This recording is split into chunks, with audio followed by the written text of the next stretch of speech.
I'm Faizun Zackariya from the Muslim Women's Research and Action Forum in Sri Lanka. We have been working on the issue of not only looking at Muslim society and critiquing the state of the society itself, but also trying to forge a kind of multi-ethnic, pluralistic identity which is Sri Lankan, which is kind of all-encompassing. And we have a very clear vision that we want to do away with this concept of majority-minority, because Muslims are a minority in Sri Lanka. So we are very clear that while critiquing Muslim society itself, we also want to see that we don't fall into this narrow ethno-religious or ethno-cultural blocks.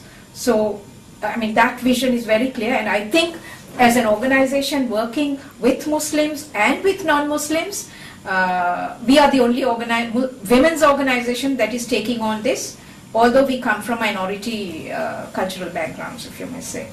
The fact is that we have never been secular, because right from the time of independence in 1948, what was installed, we have a British colonial heritage. Although Sri Lankans are supposedly to have gained independence, what was really installed was ethno-communal blocks in terms of representation. And starting with the estate community, the Indian migrant estate community, their citizenship rights were taken away.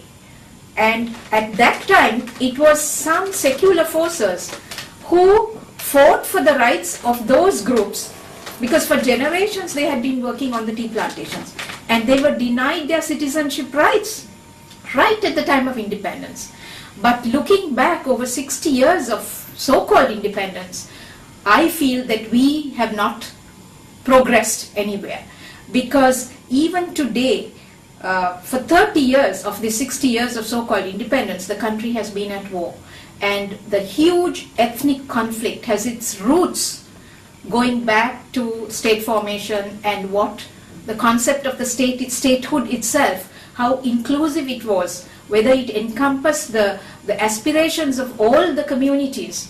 So we have still not been able to resolve the national question, and it has today been converted into a terrorist problem and the question displaced from history in a sense. So I would say that with every revision of the constitution, it has been really hard, because an ethno-religious supremacist agenda in terms of majoritarianism was what was imposed over this past 60 years. And 1978 constitution was a kind of watershed, because the role of religion and the majority religion was imposed as part of the state religion. So it has had its consequences in terms of discrimination, language rights, ethno-territorialism, in terms of declaring sacred areas where people had been living for centuries, are being displaced because suddenly, you have a gazette notification saying these are sacred areas. Today there is an ongoing war, undeclared Elam War 4, and about 1 million people are being displaced in the name of, struggling for minority rights, basic rights, language rights, employment rights, education rights. The Muslim community has been embroiled in this conflict, not directly, but as the consequences of the conflict has had its results, because although what we see is the major national ethnic conflict, there are several ongoing conflicts, I would say, because Sri Lanka is in a state of crisis, paralysis. The justice system, the rule of law has broken down. There is a sense of impunity. We are under emergency regulations. The minorities are being hounded on a daily basis because they are suspected of terrorist links. You cannot speak out. There is no space for dissent. Media is being suppressed in a big way, right to information controlled. And Sri Lanka is the third most dangerous country in the world for journalists. Media people have been harassed, killed, abducted, maimed. So we are living in, I think, nobody is talking about the terrorism of the state and what it is doing to people, displacement of people, livelihoods being deprived of, insecurity, personal insecurity. You have to register with the police. No friend from the north can come and stay with me in the south. There's freedom of mobility that is being curtailed. So in this climate, finally what we are saddled with is that the space that was there for secular forces to speak out is being progressively silenced, because anyone who speaks out is alleged to have links with the terrorists or the tigers. So on that pretext, several people have been arrested, and sometimes we don't know, disappearances are also becoming very common, and that is the white van syndrome. Today there is a person who writes some article in the papers, the next day he's missing, she is missing. And violence is going unreported. Violence against women, sexual violence, abuse, because especially in the war zone, which is mostly in the north and east, one sees that paramilitary forces are also in operation. This is like the dark era we had in the 70s with the southern insurgents. And what it has done to women is that, building up this broader women's movement based on basic rights, human rights, right to livelihood, right to movement, mobility, all those things, we are having difficulty because reaching across all other ethnic groups, trying to build an overarching, women's base is really very tough now. So what we are experiencing is kind of, block formation, and when very few people are able to speak out and reach out on a rights basis. So, this is a big dilemma.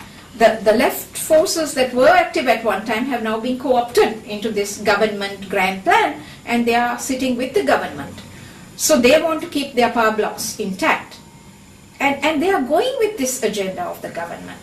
So it is really, sometimes you feel that there is a sense of despair, hopelessness, but the work that we are trying to do on the ground with local communities at the grassroots level, even though these are small initiatives, we think that cutting across the ethnic divide and also reaching out at that level, trying to build, leadership at the local level with a kind of sound understanding of the implications of the major conflict and all the other conflicts and crises that is going on, will help people to think anew and to start something which is much more inclusive. That's the hope we have, working with these displaced communities, women in the camps, women who are struggling to survive because the male breadwinner is missing, disappear. On a daily basis, Sri Lanka news, we hear of disappearances, killings on a daily basis. So you can just imagine the situation back at home. So it's kind of getting more and more fragmented, but the government is trying to hold the community by force. So that's what I would say. It is a polity that is being held by force.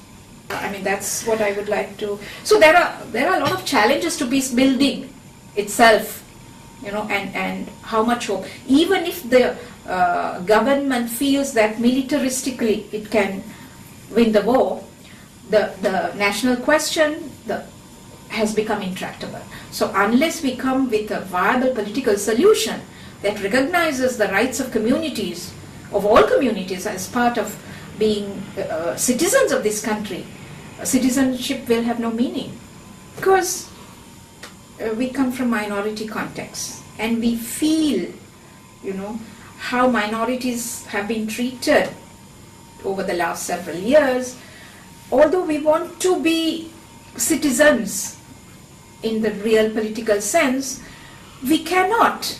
We can't relate, and we are struggling to relate because the state seems to have marginalized us.